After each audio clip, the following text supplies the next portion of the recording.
Screen दिसते सगळ्यांना? Hello. Yes ma'am दिखती है। लास्ट लेक्चरला आपण EZT 502 molecular cell biology and animal biotechnology in this unit number second protein synthesis जे आहे ते स्टार्ट केलेलं आहे। त्यामध्ये प्रोटीन त्याची इंट्रोडक्टरी इन्फॉर्मेशन बघितलेली आहे। What is mean by protein synthesis? Protein synthesis कसं होतं ते आपण बघितलेलं आहे। प्रोटीन सिंथेसिस होत असताना जो आपण सेंट्रल डोग्मा बघितलेला आहे। सेंट्रल डोग्मा काय आहे? The DNA is converted into mRNA.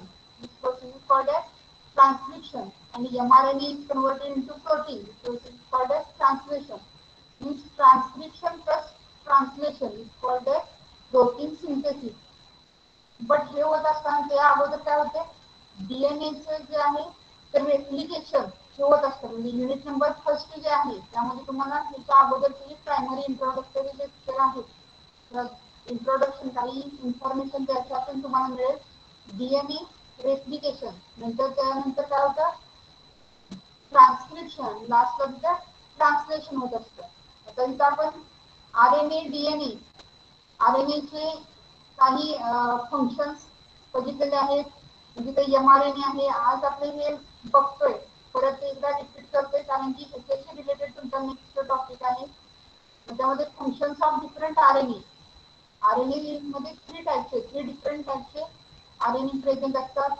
कोणकोणते असतात? तर एमआरएनए स्ट्रक्चर कसं असतं? तर single uncoiled strand, single uncoiled polypeptide chain असते, त्याला आपण एमआरएनए म्हणतो। मेसेंजर आरएनए त्याचे फंक्शन आहे ते काय करतात? तर messenger RNA transmit information from DNA. Messenger RNA means transmit information, transmit message. Information means transmit message from DNA. Then it serves as template for protein synthesis, or it acts as template. Template म्हणजे act होतात कधी during protein synthesis. Protein synthesis च्या वेळेस ते template म्हणजे ते act होत असतात। म्हणजे two functions आहेत। First, it transmit information from DNA, or it transmit message. And then second, it acts as template during protein synthesis. Protein synthesis च्या वेळेस काय करतात? टेम्पलेट म्हणून ऍक्ट होत असतात। Then second RNA is a tRNA. tRNA is also called as transfer RNA. हे जर आहे हे कसं आहे structure? Transfer RNA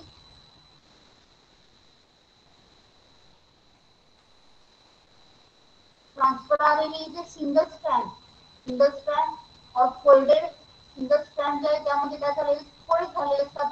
folds back upon itself. त्याच्यावरून फ्लोर लीफ लाईक बघा तुम्हाला झालं असेल RNA structure. Floor leaf like structure आपल्याला बघायला मिळतं। म्हणजे जे फंक्शन्स आहेत टीआरएनए काय करतात? तर brings amino acid to ribosomes. Amino acid जे आहे ते काय करतात? or brings amino acid to ribosomes for protein synthesis or transfer RNA. RNA त्याचा meaning काय? Transfer RNA means it brings amino acid to ribosomes. Ribosomes जे आहेत त्यांना amino acid देतात त्यासाठी because of protein synthesis. protein synthesis साठी ते help करत असतात सगळे तिन्ही RNA. Then last one rRNA. rRNA ma'am hello hello ma'am, hello slide नाही दिसत आहे। दिसत नाही? नाही, फक्त स्क्रीन दिसते पण स्लाइड नाही दिसत आहे। एक मिनिट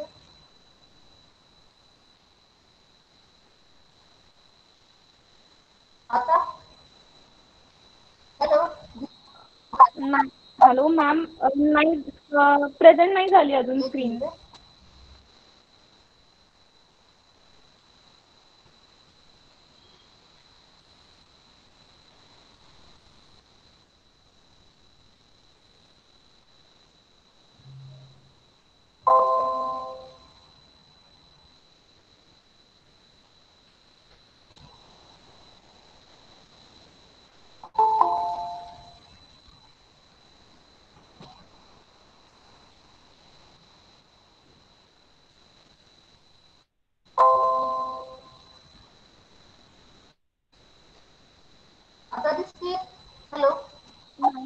नाही दिसत आहे मॅम स्लाइड.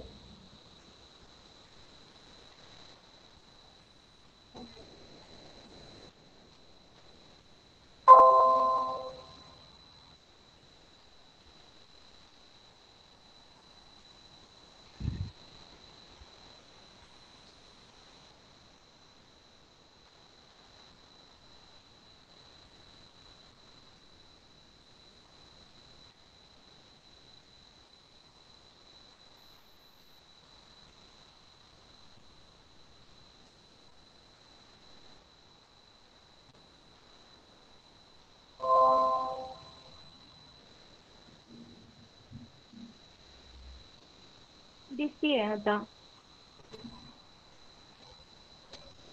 दिसते ना सगळ्यांना? हो दिसतीये. Okay. Functions of different types of RNA. त्यामध्ये messenger RNA, transfer RNA, last one is rRNA. rRNA is also called as ribosomal RNA. Messenger RNA काय सांगितलं आपण फंक्शन देतो तर ट्रान्समिट इन्फॉर्मेशन फ्रॉम DNA. आणि सेकंड फंक्शन काय आहे? It acts as template during protein synthesis. Protein synthesis च्या वेळेस टेम्पलेट म्हणून ऍक्ट होत असतात. Then second tRNA. tRNA structure कसं आहे तर clover leaf like, CLOVER, clover leaf like structure असतं. म्हणजे जे फंक्शन आहे tRNA हे काय करतात? It brings amino acid to ribosomes for protein synthesis. Protein synthesis च्या वेळेस ते रायबोझोम्सला अमायनो ऍसिड प्रोव्हाइड करण्याचं काम ते करत असतात, ट्रान्सफर करण्याचं काम करत असतात. Because of that this RNA is called as transfer RNA. It transfers amino acid to ribosomes during protein synthesis. Then last RNA is rRNA. It is also called as ribosomal RNA. Ribosomal RNA structure कसं आहे तर single strand आहे, थोड्या प्रमाणात त्यामध्ये foldings बघायला मिळतात आणि ग्लोब्युलर स्ट्रक्चर आपल्याला तिथं rRNA बघायला मिळतं. rRNA and proteins it make up ribosomes. rRNA काय करतात प्रोटीन सिंथेसिस प्लस प्रोटीन जे फॉर्म झाले आहेत त्यांनी म्हणजे तिथं रायबोझोम्स जे स्ट्रक्चर आहे त्याचं फॉर्म होतं त्या रायबोझोम्स म्हणजे प्रोटीन सिंथेसिस होत असताना त्यांचा रोल आपल्याला तिथं rRNAचा रायबोसोमल RNA म्हटलं जातं, त्याला रायबोझोम्स मध्ये त्याचा रोल आपल्याला बघायला मिळतो. सेम हे झाले डिफरंट टाइपचे RNA. देन सेम नेक्स्ट काय आहे तर सेंट्रल डॉग्मा जो आपण बघतोय DNA is converted into mRNA. Transcription plus translation. mRNA to next काय फॉर्म होतात प्रोटीन्स. आपण लास्ट लेक्चरला बघितलं ते requirement DNA template, RNA polymerase, activated ribonucleotides आहेत. पॉलिमरेज, RNA पॉलिमरेज एन्झाइम जे आहे त्याचा रोल आपण बघितलं ट्रान्सक्रिप्शन मध्ये काय आहे, प्रोकॅरियोटिक सेल मध्ये काय असतो, यूकॅरियोटिक सेल मध्ये काय असतो. ट्रान्सक्रिप्शन जी प्रोसेस होते म्हणजे त्यामध्ये काय होतात त्याच्या काही स्टेप्स आहेत, कोणकोणत्या आहेत 3 स्टेप्स आहेत. जे आपण ट्रान्सक्रिप्शन बघतोय त्याच्या अगोदर तिथे काय होत असतं रेप्लिकेशन, डीएनएचं रेप्लिकेशन होतं. देन डीएनएचं ट्रान्सक्रिप्शन होऊन तिथे mRNA फॉर्म होतात. देन mRNA पासून प्रोटीन फॉर्म होतात, त्या प्रोसेसला काय म्हटलं जातं ट्रान्सलेशन. ज्यामध्ये ट्रान्सक्रिप्शन मध्ये 3 स्टेजेस महत्वाचे आहेत, कोणकोणते आपण म्हणतो इनिशिएशन, इलॉंगेशन आणि टर्मिनेशन. या 3 स्टेप्स आहेत. तर इनिशिएशन होत असताना तिथे काय असतात प्रोमोटर साइट. इनिशिएशन जे आहे इनिशिएशन साइट जे आहे ती तिथं पर्टिक्युलर ठरलेली असते की त्या साइटला ट्रान्सक्रिप्शन प्रोसेस स्टार्ट होते. इनिशिएशन पॉइंट, इनिशिएशन साइट म्हणलं जातं, त्याला किंवा ओरिजिन म्हणलं जातं, त्याला काय म्हणलं जातं प्रमोटर. काय म्हटलं जातं प्रमोटर. ते प्रमोटरच्या ठिकाणी सराउंडिंगला काय होतात कोर एन्झाइम जे आहेत, कोर एन्झाइम हे तिथं फॉर्म होत असतात. कोर एन्झाइम मध्ये काय येतं कोलो enzyme, core enzyme plus sigma factor, core enzyme plus sigma factor म्हणून तिथं कोलो एन्झाइम जे आहे RNA पॉलिमरेज एन्झाइम तिथे ऍक्ट होतं. RNA पॉलिमरेज हे डीएनए वरती डीएनएच्या डबल स्ट्रँड वरती बाइंड झाल्यानंतर तिथे काय होतं डीएनएचं अनवाइंडिंग होतं. अनवाइंडिंग होतं म्हणजे काय होतं, तर डीएनएचे ते 2 स्ट्रँड्स आहेत ते एकमेकापासून सेपरेट होतात. एकमेकापासून सेपरेट होत असताना तिथे काय होतात, तर हेलिकेज नावाचं एन्झाइम जे आहे, हेलिकेज एन्झाइम हे काय करतं, ब्रेक्स डाऊन नायट्रोजन बेसिस मध्ये असणारा जो हायड्रोजन बॉन्ड आहे ते तिथं ब्रेकिंग केलं जातं. त्याचं ब्रेकिंग केल्यानंतर नेक्स्ट आपलं काय होतं, तर अमाइन ऍसिड फॉर्म व्हायला सुरुवात होते. अमाइन ऍसिड फॉर्म होतात. देन लॉंग अशी चेन अमाइन ऍसिडची फॉर्म होते. एका ठराविक पॉईंट म्हणजे 7-8 पर्यंत झाल्यानंतर पुढे नेक्स्ट काय होतात, तर टर्मिनेशन साइटला तिथं पॉली ए ही कंडिशन फॉर्म होते किंवा रो फॅक्टर जो आहे तो त्याच्यावरती डीएनए वरती येऊन बाइंड होतो. रो फॅक्टर बाइंड झाल्यानंतर ही प्रोसेस होल प्रोसेस लास्टला काय होत असते, टर्मिनेट होत असते. ही आपण ट्रान्सक्रिप्शन प्रोसेस लास्ट लेक्चरला बघितलेली आहे. ओके, ते ट्रान्सक्रिप्शन होत असताना तसं आपण डीएनए स्ट्रँड, थोडक्यात डीएनएची माहिती बघूया. तर डीएनएचं स्ट्रक्चर कसं असतं, DNA is A double stranded structure. Loop असतात, डबल हेलिक्स लाईक स्ट्रक्चर हे आपल्याला तिथे बघायला मिळतं. देन ह्यामध्ये काय असतात, डबल हेलिक्स मध्ये त्याचे स्ट्रक्चरल फंक्शनल युनिट्स काय काय असतात. डीएनएचे एक स्ट्रँड घेतलं कशा आहेत, 2 स्ट्रँड कसे असतात, एकमेकाला अँटी पॅरलल असतात. अँटी पॅरलल असतात. मग त्यामध्ये एक स्ट्रँड घेतलं तर एका स्ट्रँड वरती काय काय असतं, कॉम्पोजिशन ऑफ डीएनए काय काय असतं, कंटेंट. हॅलो, डीएनएची कंटेंट, डीएनएच्या स्ट्रक्चर मध्ये त्याचं कॉम्पोजिशन जर बघितलं तर काय असतं स्ट्रक्चर. हॅलो तेजस्विता, हॅलो,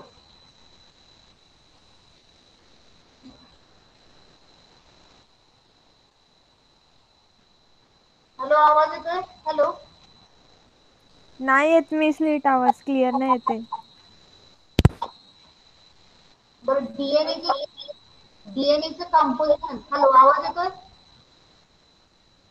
हॅलो. हा येतोय मॅम आता. डीएनएचे स्ट्रक्चर जर बघितलं तर डीएनएच्या स्ट्रक्चर मध्ये कॉम्पोजिशन ऑफ डीएनए काय काय मटेरियल असतं.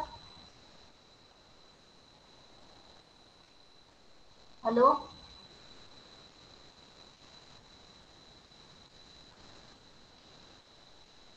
हॅलो, हॅलो, येतोय मिस आवाज. Okay, DNA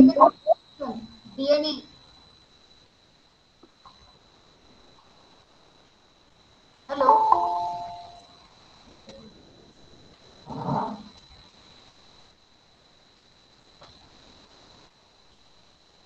DNA is form from काय काय असतं त्यामध्ये,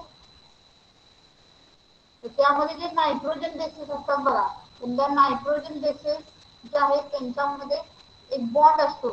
डबल हेलिक्स जे स्ट्रक्चर आहे त्यामध्ये 2 आर्म्स जे असतात तर त्यांची म्हणजे असतात जे नायट्रोजन बेसिस आहे त्यामध्ये असणारा जो हायड्रोजन बॉन्ड आहे त्याचं लायसिस जे आहे ते हेलिकेज एन्झाइममुळे होतं. त्याचं लायसिस झाल्यामुळं ते जे 2 स्ट्रँड आहेत ते नंतर काय होतात, सेपरेट होतात.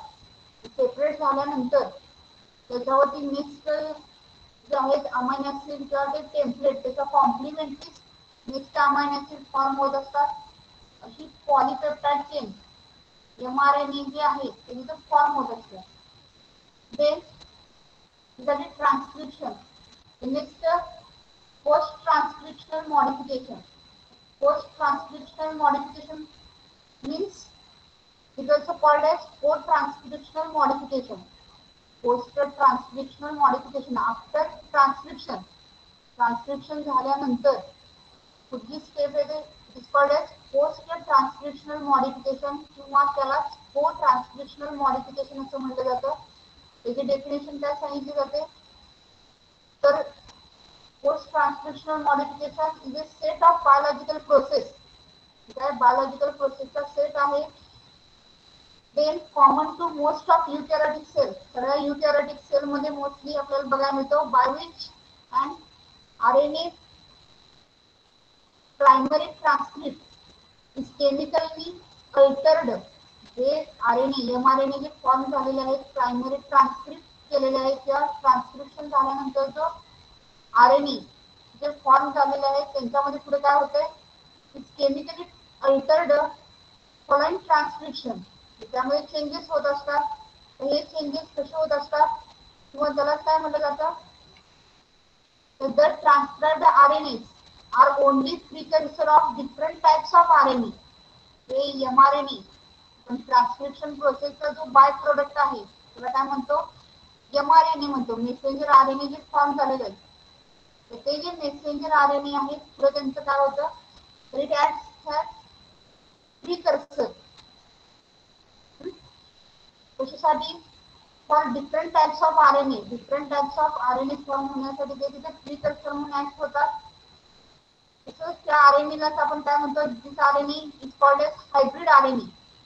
हे जे आरएनए फॉर्म होत आहेत एमआरएनए पासून त्या आरएनएना हायब्रिड आरएनए असं म्हणलं जातं. त्यांच्यामध्ये नंतर काय होतं, इट अंडरगोज मॉडिफिकेशन होतं आणि लास्टला तिथं फंक्शनल आरएनए जे आहेत ते तिथं फॉर्म होतात. बघा आपण काय म्हणलं, एमआरएनए जे आहे त्यामध्ये काय होतं, it acts as precursor for different types of RNA. त्यापासून पुढे नेक्स्ट काय होतात, हायब्रिड आरएनए फॉर्म होतात. त्यांच्यामध्ये मॉडिफिकेशन लास्टला तिथं फंक्शनल आरएनए जे आहेत ते तिथं फॉर्म होत असतात. देन ड्युरिंग दिस प्रोसेस, त्या प्रोसेसला तिथे काय होतात, काही इलेमेंट जे आहेत ते elements which are not of use which are removed. जे इलेमेंट्स युजफुल आहेत ते तिथे काय केले जातात, रिमूव्ह केले जातात. आणि ते elements which make the RNA functional. काही इलेमेंट्स तिथं आरएनए फंक्शनल करण्यासाठी इसेन्शियल असतात. these elements are added. ते इलेमेंट्स तिथे काय केले जातात, ऍड केले जातात. म्हणजे काही इलेमेंट्स ते रिमूव्ह केले जातात, नॉन इसेन्शियल असतील किंवा आवश्यक नसतील ते रिमूव्ह केले जातात. इसेन्शियल असतील ते इलेमेंट्स तिथे काय केले जातात, ऍड केले जातात. देन आफ्टर आरएनए ट्रान्सक्राइब, तिथे आपण काय म्हणते, ट्रान्सक्रिप्शनल मॉडिफिकेशन किंवा पोस्ट ट्रान्सक्रिप्शनल मॉडिफिकेशन होत असताना after RNA transcribe it must be processed into a mature form before translation can begins. The central dogma जो आहे आपण काय म्हणतो, DNA is converted into mRNA. MRNA पासून पुढे नेक्स्ट काय होतं, फॉर्म प्रोटीन म्हणतो. म्हणजे ट्रान्सक्रिप्शन प्लस ट्रान्सलेशन. तर ट्रान्सक्रिप्शन प्रोसेस झाल्यानंतर तिथे काय होते, तर after RNA is transcribed, RNA just form होतात, it must be processed into a mature form किंवा फंक्शनल फॉर्म जो आहे आरएनएचा तो तिथे फॉर्म होतोय. कधी हा फॉर्म होतोय, तर before translation can begins. Translation process start होण्याच्या अगोदर ते काय होतं, तर मॅच्युअर फॉर्म जो आहे तो आरएनएचा तिथे फॉर्म होत असतो. Then this processing after an RNA molecules has been transcribed. Process कधी फॉर्म होते, तर आरएनए मोलिक्युल्स जस्ट ट्रान्सक्रिप्शन होते. After that functional RNA is formed.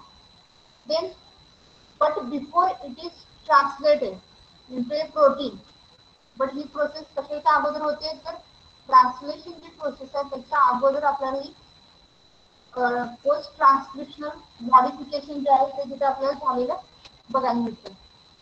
Then post transcriptional modification होत हे आपण कसं बघितलं. हॅलो हॅलो हॅलो हॅलो आवाज येतोय, हॅलो येतोय मी आवाज. तर post transcriptional modification, post means pre. आपण कधी म्हणतो, जर अगोदर होत असेल कोणती प्रोसेस तर प्री म्हणतोय. Post means after transcription. Because of that this process is called as post transcriptional modification. After transcription but before the translation. Translation प्रोसेसच्या अगोदर आणि ट्रान्सक्रिप्शन प्रोसेसच्या नंतर जी प्रोसेस होते त्याला काय म्हटलं जातं, पोस्ट ट्रान्सक्रिप्शनल मॉडिफिकेशन. आणि या पोस्ट ट्रान्सक्रिप्शनल मॉडिफिकेशन मध्ये काय होत असतं, जे एमआरएनए फॉर्म झालेले आहेत त्याच्यापासून फंक्शनल एमआरएनए, फंक्शनल आरएनए आहे, म्हणजे तिन्ही टाईपचे कोणत्याही एका टाईपचे आरएनए तिथे फॉर्म होत असतात, त्याला पोस्ट ट्रान्सक्रिप्शनल मॉडिफिकेशन असं म्हणलं जातं. Then after that post transcriptional modification होत असताना तिथं काय काय होते, the primary transcript undergo many alteration. पहिले जे ट्रान्सक्रिप्शन प्रोसेस झालेलं आहे त्यामध्ये मेनी चेंजेस अल्टरेशन होतात. मग त्यामध्ये कशा कशात चेंजेस झाले असतात, कोणकोणते चेंजेस होतात, तर त्यामध्ये काही चेंजेस इथे दिलेले आहेत. टर्मिनल बेस ऍडिशन होते किंवा बेस मॉडिफिकेशन होते, स्लायसिंग होत असतं किंवा रिमूव्हल होतं, याला स्लायसिंग किंवा रिमूव्हल म्हणलं जातं, which are collectively referred as post transcriptional modification. म्हणजे ह्या सगळ्या प्रोसेस एकत्रित त्यालाच काय म्हणलं जातं, पोस्ट ट्रान्सक्रिप्शनल मॉडिफिकेशन असं म्हणलं जातं. This process is required to convert RNA into active form. RNA जे फॉर्म होत आहेत ट्रान्सक्रिप्शन प्रोसेस मध्ये, एमआरएनए जे आपण म्हणतोय किंवा आरएनए म्हणलं जातं त्याला, किंवा त्या आरएनएला काय म्हणलं जातं, हेट्रोझायगस न्यूक्लियर आरएनए असंही म्हणलं जातं बघा. त्या आरएनए जे आहे ते प्रीकर्सर म्हणून ऍक्ट होत असतात, त्याला HNRNA हेट्रोन्यूक्लियर आरएनए असंही म्हणलं जातं. व ह्या हे काही म्हणण्याच्या अगोदर आपण तिथे काय म्हणूया, this process is required to convert RNA into active form. जे आरएनए आहे ते ऍक्टिव्ह फॉर्म मध्ये त्याचं फॉर्मेशन होत असतं. देन फर्स्ट काय तर ओज ऑफ प्री एमआरएनए प्रोसेसिंग किंवा प्रोसेसिंग इन एमआरएनए, त्याला मॉडिफिकेशन म्हणजे पहिल्या तिन्ही आरएनए इथं मॉडिफिकेशन होत असतं. फर्स्ट जे आहे ते एमआरएनए त्याचं मॉडिफिकेशन होतं, प्रोसेसिंग इन एमआरएनए और मॉडिफिकेशन इन एमआरएनए.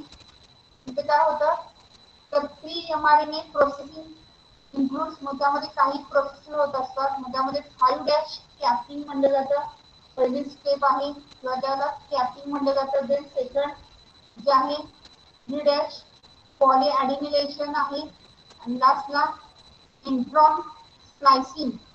अशा 3 स्टेप्स तिथे होत असतात. हे होत असताना तिथे काय होते, दिस रिएक्शन ऑकर्स इन न्यूक्लियस. ज्या सगळ्या रिएक्शन आहेत त्या कुठं आपल्याला बघायला मिळतात, तर न्यूक्लियस मध्ये अँड बिगिन्स, न्यूक्लियस मध्ये स्टार्ट होत असतात. Then primary transcript is being elongated. Primary जी ट्रान्सक्रिप्शन प्रोसेस आहे त्यामध्ये इलॉंगेशन होतं, त्यालाच आपण पोस्ट ट्रान्सक्रिप्शनल मॉडिफिकेशन असं म्हणतो. Natural mRNA they are transported. जे नॅच्युरल एमआरएनए ट्रान्सक्रिप्शन प्रोसेस मध्ये एमआरएनए जे फॉर्म होत आहेत त्याचं कन्व्हर्जन पोस्ट ट्रान्सक्रिप्शनल मॉडिफिकेशन होऊन नॅच्युरल एमआरएनए फॉर्म होतात. हे न्यूक्लियस मध्ये होतं, आणि आफ्टर नॅच्युरल एमआरएनए जर फॉर्म होत आहे त्यावेळेस ते काय होतात, न्यूक्लियस टू सायटोप्लाझम हे काय केले जातात, ट्रान्सपोर्ट केले जातात. त्यासाठी for the process of translation, translation साठी पुढे ते ट्रान्सपोर्ट केले जातात. देन हे प्रोकॅरियोटिक सेल, प्रोकॅरियोटिक सेल मध्ये तिथे काय होत असतं, तर in prokaryotic cell the mRNA undergo very little processing. Prokaryotic cell मध्ये जे एमआरएनए आहे त्यांच्यामध्ये ही लिटल प्रोसेस होते. न्यूक्लियर मेम्ब्रेन मध्ये न्यूक्लियर मेम्ब्रेन तिथे ऍब्सेंट असल्यामुळे ही लिटल प्रोसेस होत असते. बट इन बॅक्टेरियल सेल मध्ये ही प्रोसेस कशी होते, व्हेरी शॉर्ट टाइम साठी आपल्याला तिथे बघायला मिळते. देन इन युकॅरियोटिक सेल मध्ये तिथे काय होत असतं, तर in eukaryotic cell transcription is called as heterozygous nuclear RNA. Transcribed जे प्रोटीन आहे जे आपण ट्रान्सक्रिप्शन प्रोसेस झाल्यानंतर एमआरएनए जे फॉर्म होते तिथे त्याच आरएनएला युकॅरियोटिक सेल मध्ये काय म्हणलं जातं, heterozygous nuclear RNA, small HN RNA असं म्हणलं जातं. This present inside the nucleus, nucleus मध्ये बघायला मिळते. ही process then it is processed and made functional. त्यांच्यामध्ये प्रोसेसिंग होतं, मॉडिफिकेशन होतं, फंक्शनल केलं जातं before entry into the cytoplasm. कधी तर सायटोप्लाझम मध्ये जायच्या अगोदर तिथं मॅच्युअर आरएनए जे आहे त्याच्यामध्ये त्याचं कन्व्हर्जन केलं जातं. फंक्शनल आरएनए मध्ये त्याचं कन्व्हर्जन केलं जातं. आता हे होत असताना पहिले आपण त्यामध्ये पोस्ट ट्रान्सक्रिप्शनल मॉडिफिकेशन मध्ये फर्स्ट एमआरएनए जे आहे एमआरएनएचं मॉडिफिकेशन होतं. मॉडिफिकेशन इन एमआरएनए किंवा प्रोसेसिंग इन एमआरएनए होत असताना 3 स्टेप्स इम्पॉर्टंट आहेत. First one is a 5' capping, then second 3' polyadenylation आणि last one intron splicing. या 3 steps तिथे होत असतात. First one is a capping, 5' capping. तर the cap is formed at 5' end. 5' capping मध्ये जी कॅप फॉर्म होते ती कुठं फॉर्म होते तर दाखवले बघा डायग्राम मध्ये. This diagram, this cap is formed at 5' end. जी कॅप ती कॅप लिहिले बघा ते काय आहे तर कुठं ही प्रोसेस स्टार्ट झाले तर ऍट 5' end. 5' end ला हे कॅप स्ट्रक्चर तिथं फॉर्म होते. त्याच्यावरती हे काय आहे तर प्री एमआरएनए प्रोसेसिंग. तर हे प्री एमआरएनए आहे. ऑन दॅट 5' end ला तिथे कॅप स्ट्रक्चर फॉर्म होते. देन बाय कंडेन्सेशन होऊन त्याच्यापासून नेक्स्टला काय फॉर्म होत असतं तर गॉनिलेटेड रेसिड्यू. गॉनिन जे आहे तिथे अटॅच होते, बाइंड होते. जिथं गॉनिलेटेड रेसिड्यू जो आहे तो तिथे पुढे फॉर्म होतो. ठीक आहे. डीएनएचं स्ट्रँड फर्स्ट बिफोर ट्रान्सक्रिप्शन यामध्ये काय एक्झॉन इंट्रॉन दिसतात. पॉली ए साइड आहे, टर्मिनेशन साइड आहे. ट्रान्सक्रिप्शन प्रोसेस झाल्यानंतर 5' कॅपिंग प्रोसेस मध्ये काय होते ऍट 5' end कॅप स्ट्रक्चर तिथे ऍड होते. एंडोन्यूक्लियसच्या ऍक्शननी तिथं नेक्स्ट काय होत असतं cleavage. Second cleavage at poly A side. Poly A side जे आहे पॉली ए साइड मध्ये तिथं नेक्स्ट पुढे काय होते फर्स्ट जे आपण बघितली प्रोसेस कॅपिंग. कॅपिंग मध्ये तिथे काय होते तर टर्मिनल ट्रायफॉस्फेट म्हणजे 5' end जे आहे त्यावरती टर्मिनल ट्रायफॉस्फेट जे आहे त्याच्यावरती जीटीपी रिएक्ट होते under the influence of guanine transferase. Guanine transferase मुळे तिथं काय होत असतं तर मिथिलेशन होते तिथं. फॉर्मेशन ऑफ 7 मिथिल गॉनिसिन M7G आहे ते तिथं फॉर्म होते. एक मिनिट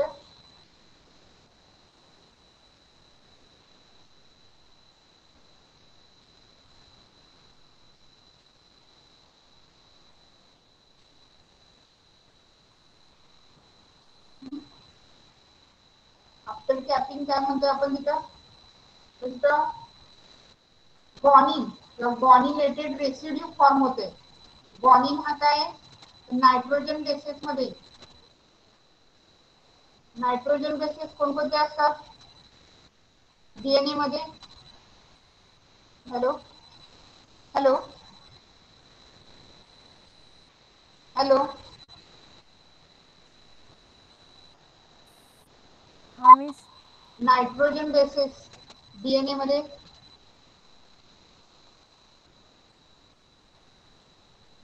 डीएनएचं स्ट्रक्चर तुम्हाला झालंय का सगळे डबल हेलिक्स बायोकेमिस्ट्री लास्ट तुम्हाला SYBSC ला असेल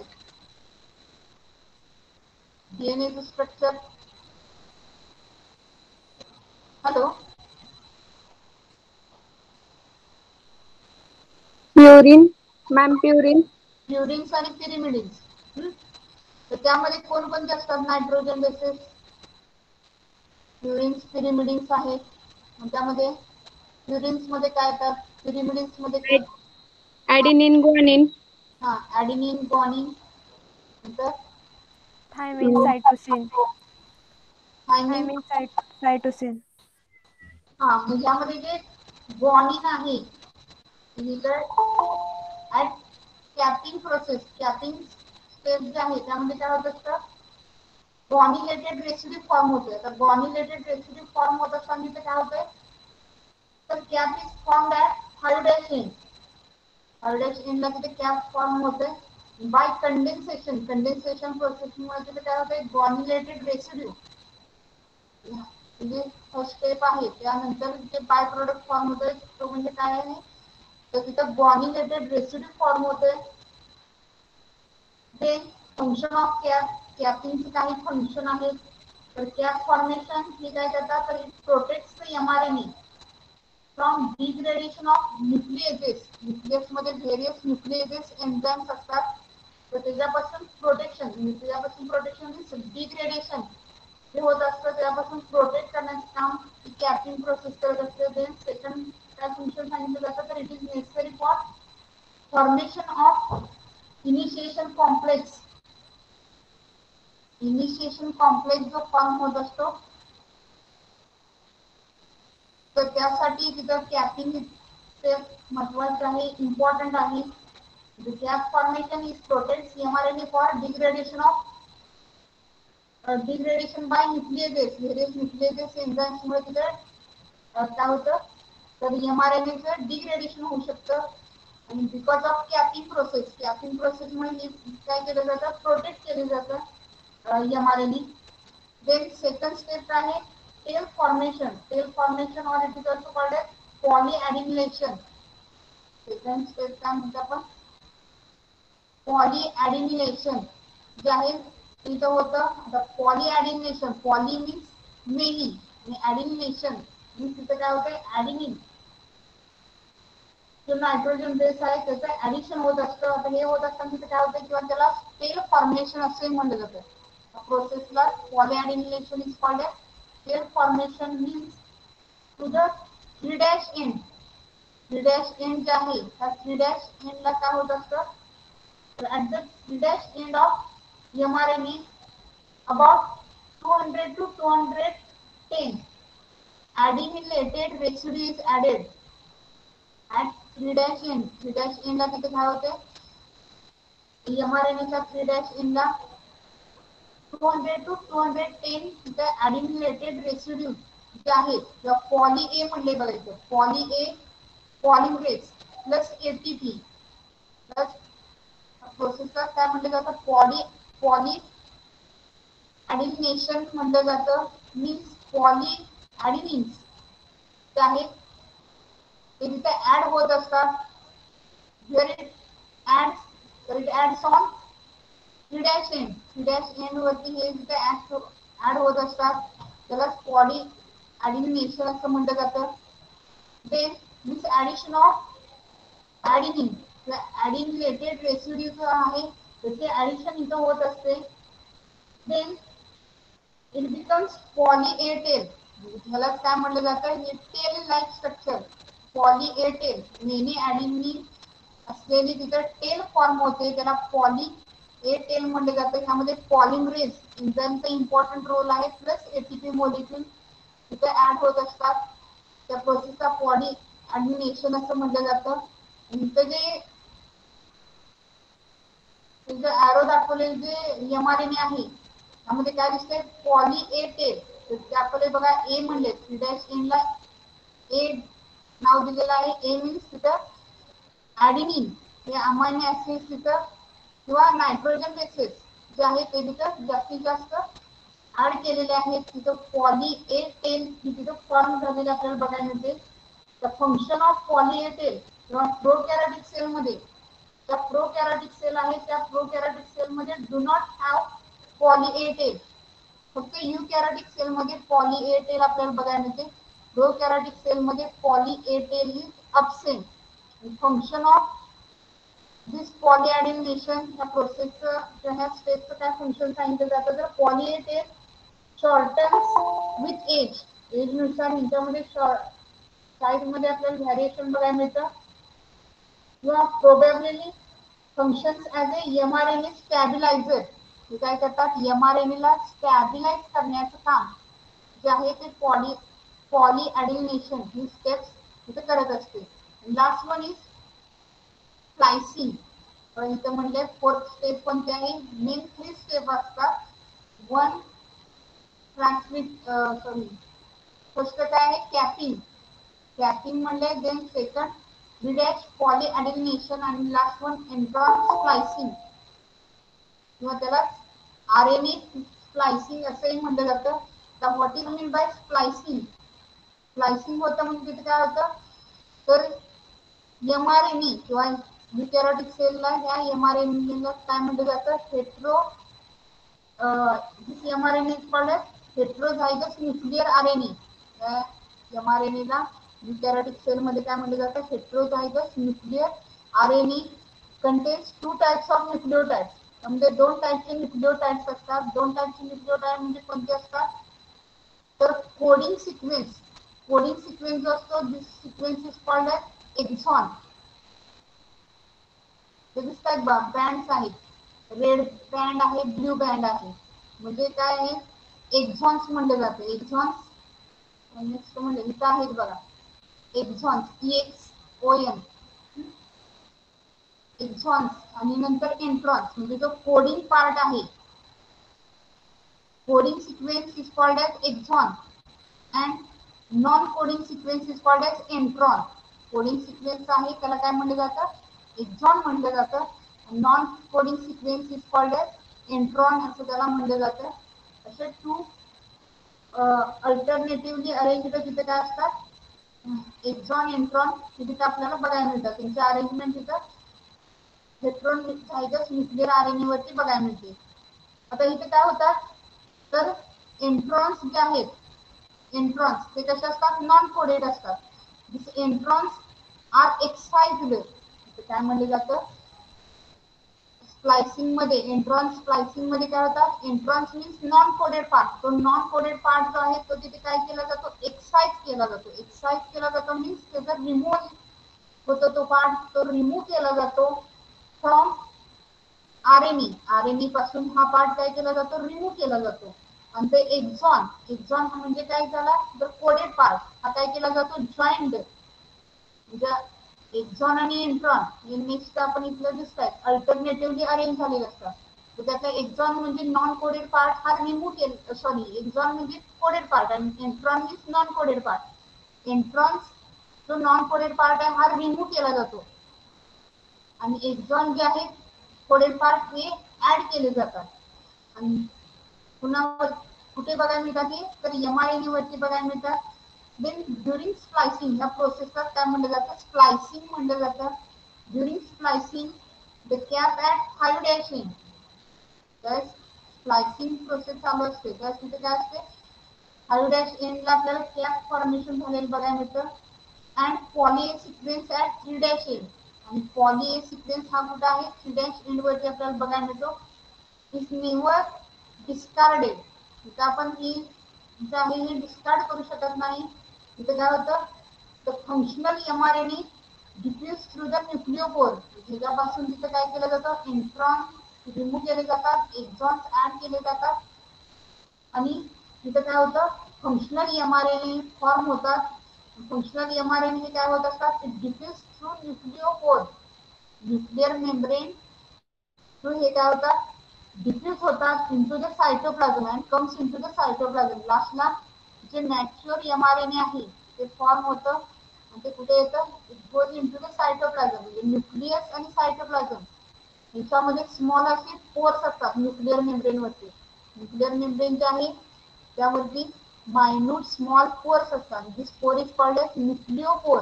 त्या पोर्सना काय म्हणलं जातं न्यूक्लिओपोर्स म्हणलं जातं. ह्याच्या थ्रू काय होतं तिथं मॅच्युअर एमआरएनए न्यूक्लियस मधून सायटोप्लाझम मध्ये आलेला आपल्याला ट्रॅव्हल झालेलं बघायला मिळतं. तेच आहे आपण फर्स्ट जे म्हणते आपण कॅपिंग होते ट्रान्सक्रिप्शन ॲट 5 dash कॅपिंग म्हणजे ट्रान्सक्रिप्शन प्रोसेस मध्ये 5 dash ला कॅपिंग फॉर्म झालेलं बघायला मिळते. कॅपिंग फॉर्म होते. देन सेकंड इथं काय होते पॉली म्हणजे काय होते डीएनए पॉलिमरेज एन्झाइम सेकंड जे आहे ते तिथे ऍक्ट होतं. प्रायमरी ट्रान्सक्रिप्शन झाल्यानंतर इथे काय होतं तर नॉन कोडेड सिक्वेन्स जो आहे इंट्रॉन एक्झॉन फॉर्म होतात.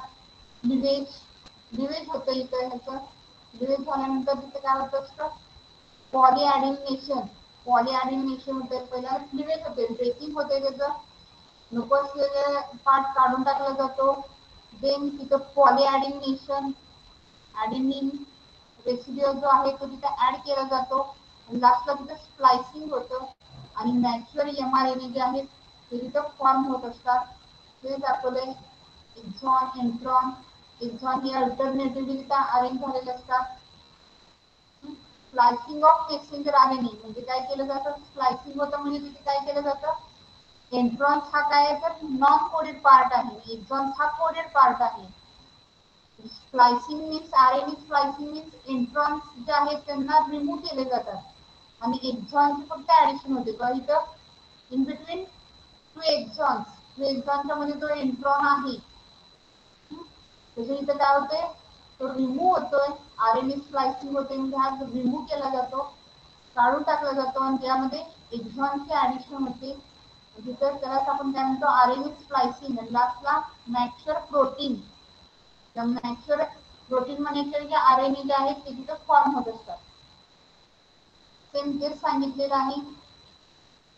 काय आहे तर 5' कॅपिंग आहे. 5' end of mRNA is capped with, ते आपण मगाशी म्हणलं 5' एंडला कॅपिंग होते म्हणजे तिथे काय होते, कॅप्ड विथ 7 मिथिल गॉनोसिन.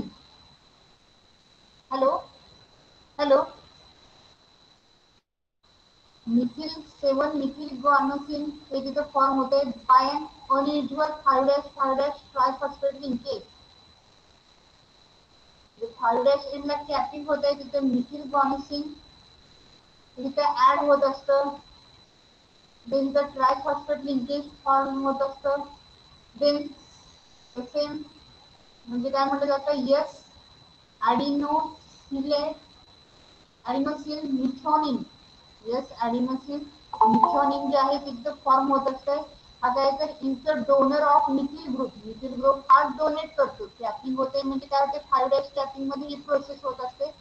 मिथिल गॉनोसिन जे आहे ते 7 मिथिल गॉनोसिन हे तिथं 5' एंडला कॅपिंग त्या ठिकाणी तिथं फॉर्म होते. नंतर तिथं यस ॲडिनोसिन मिथ्योनिन हा डोनर ग्रुप तिथं काय करतो, हा donor group it donates methyl group donate करत असतो. This cap is required for, ही कॅप ही प्रोसेस आहे ती इसेन्शियल असते त्यासाठी बिकॉज ऑफ ट्रान्सलेशन. म्हणजे मेन फंक्शन काय तर stabilise structure of mRNA. mRNA जे आहे त्याचं स्ट्रक्चर स्टॅबिलाइज करण्यासाठी ही प्रोसेस जी आहे ती इम्पॉर्टंट आहे. Then poly A tail. Poly A tail means काय इथं होते तर लार्ज नंबर ऑफ, पहिली स्टेप काय आहे capping, second poly A tail large number of eukaryotic mRNA possesses an adenine nucleotide chain. Long the large number of eukaryotic mRNA जे आहे त्यांच्यामध्ये काय होत असतं, ॲडेनिन न्यूक्लियोटाइड चेन जे आहे ऍट 3' एंड वरती तिथं बाइंड होत असते. त्याला पॉली ए टेल म्हटलं जातं. Is not produced during transcription प्रोसेसला ही स्टेप फॉर्म होत नाही. After transcription poly A tail ही फॉर्म होते. दिस लॅटर ॲडेड नंतर ते ऍड केली जाते. त्यामध्ये ते काय होतं, स्टॅबिलायझेशन ऑफ mRNA आपल्याला बघायला मिळतं. Poly A chain gets reduced. Just mature mRNA form होतं तर तिथं पॉली ए चेन ही रिड्यूस झालेली आपल्याला बघायला मिळते. As the mRNA enters into cytosol म्हणजे ते न्यूक्लियस पासून मॅच्युअर mRNA कुठे जातं, सायटोप्लाझम मध्ये ट्रॅव्हल झालेलं आपल्याला बघायला मिळतं.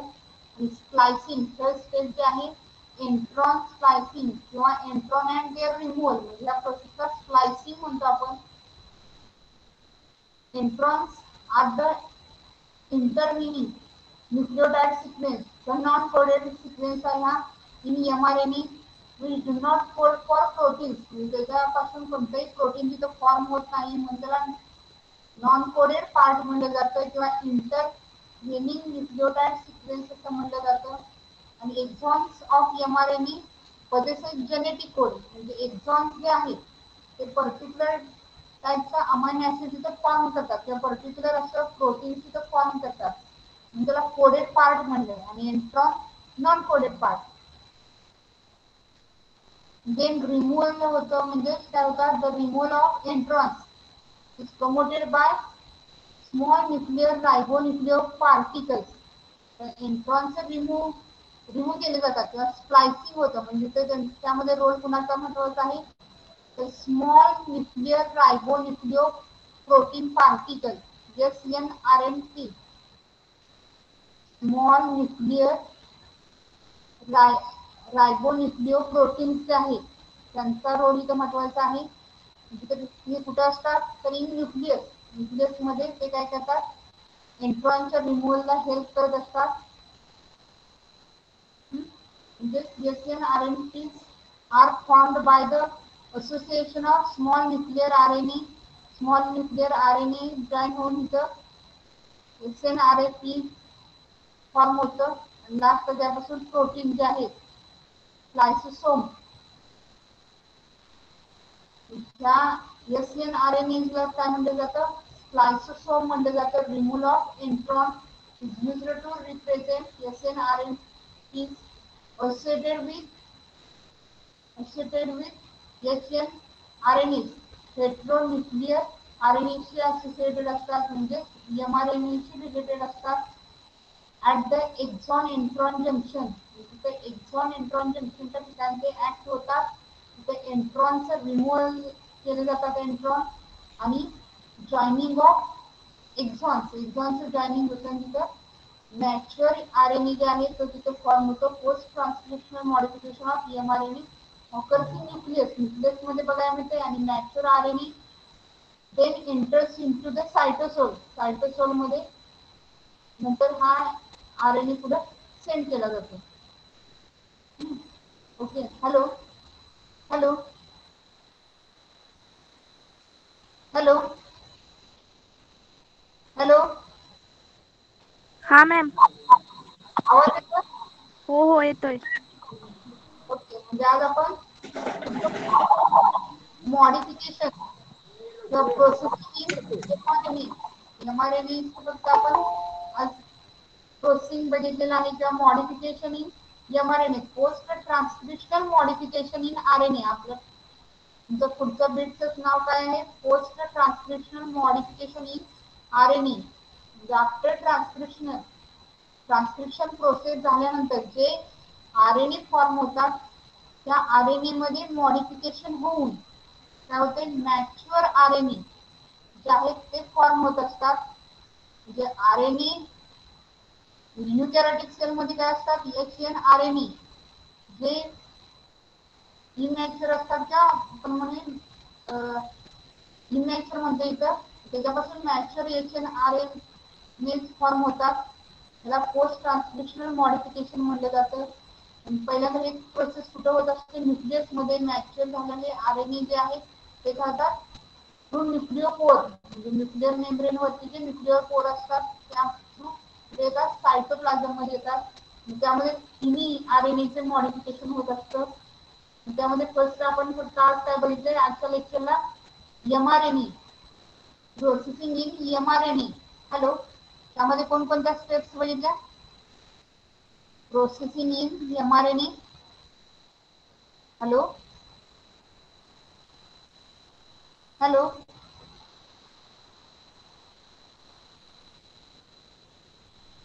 Hello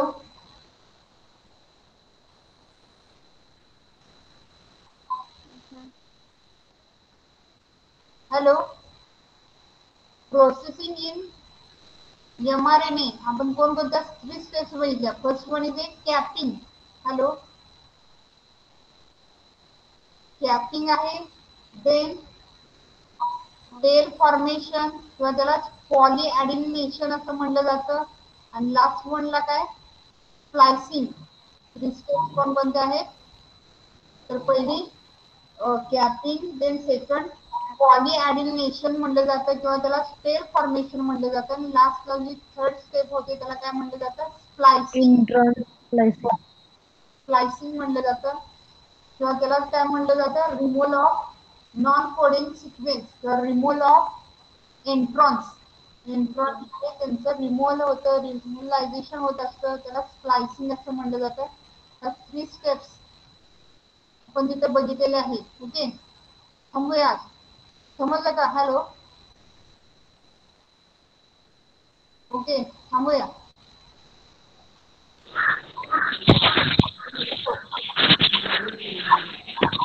hello. Okay, thank you. Miss hello, बोला. पीडीएफ सेंड करा ना ग्रुपवर. नोटचं का? हा. ओके ओके, करते. Okay, thank you. थांबवायचं.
मुलांची संख्या मेंटेन होत नाही.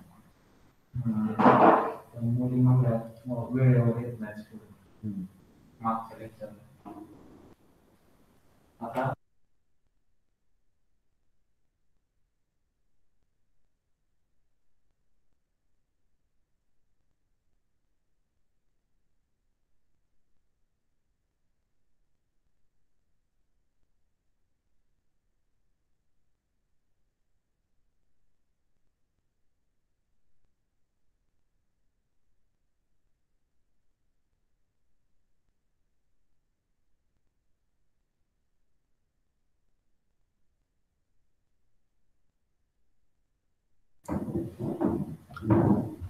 अनुश्री,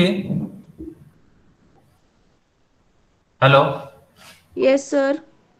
स्टुडंट बाकीचे मागच्या लेक्चरला किती होते? होते मागच्या लेक्चरला तरी 17-18 जण असतात, म्हणजे 22 पर्यंत असतात तरी. मग आता तुम्ही दोघीच आहे. हो, होतील जॉईन सर, मी लिंक सेंड केली आहे. आजचे तुम्हाला हे आलं नाही का लिंकचा क्लासरूमच्या? नाही, ते आपोआप जॉईन होतात ना ते टाइम टेबल मधूनच, पण काही काही जणांना नाही होता येत ना जॉईन. प्रॉब्लेम आला काय तर मग हे लिंक शेअर करते ना मी ह्याच्यातून. बरं, ठीक आहे. केली मी लिंक शेअर, परत एकदा बघते दुसऱ्या ग्रुपवर टाकून. ओके ओके, ठीक आहे. ठीक आहे, टाकू दे. हा.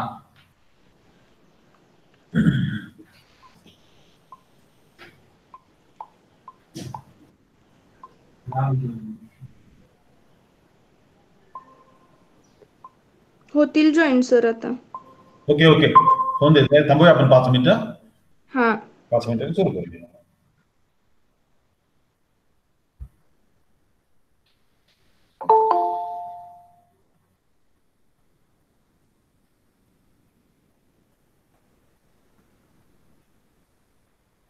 अर्पिता, हॅलो. कत्री, हॅलो. हा. फ्रेंड कुठे गेली? ती कॉम्पिटिशनची तयारी करते, तिला सांगते मी यायला. हा, लेक्चर झाल्यानंतर कॉम्पिटिशनची तयारी कर. आपण थोडा वेळ घेऊया का? वाटल्यास आपण 10-15 मिनिटं लवकर बंद करूया. हा, हो चालेल, सांगते.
अक्षता शिंदे,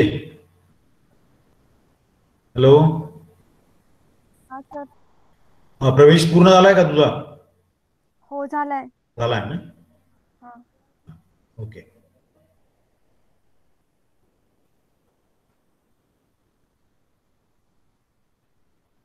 खत्री फोन झाला का आपल्याला?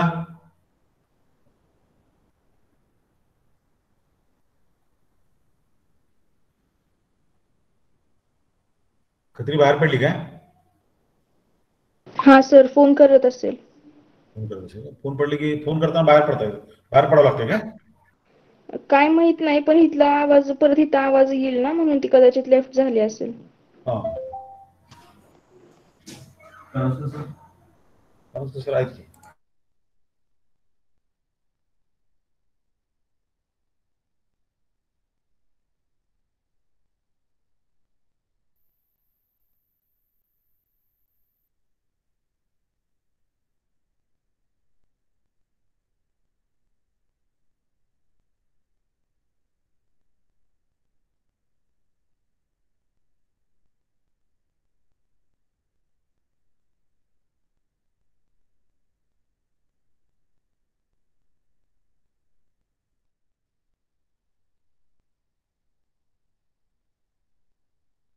अनम्यूट कर. झालं सर. लेक्चर आहे? हो. ठीक ठीक. ओके. सांगतो की आता हळूहळू जरा काय तडप आहे ना नवीन. सगळ्यांनाच त्रास आहे.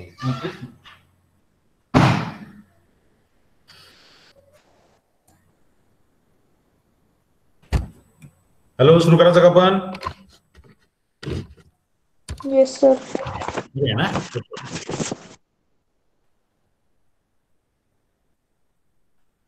Good afternoon to all. Now we proceed further to study the comparative account related to the digestive system. Last time we have completed digestive system in case of fishes and in amphibia.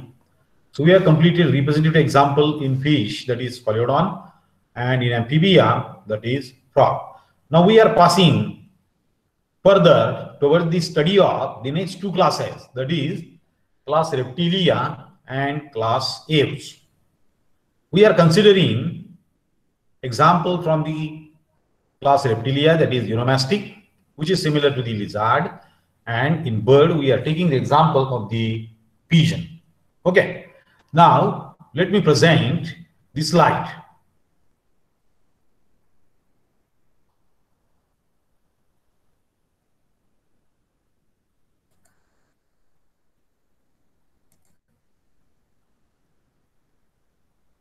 Okay, slide दिसते? अरे slide दिसते का? नाही sir. नाही sir. हाँ, okay okay okay, ठीक है.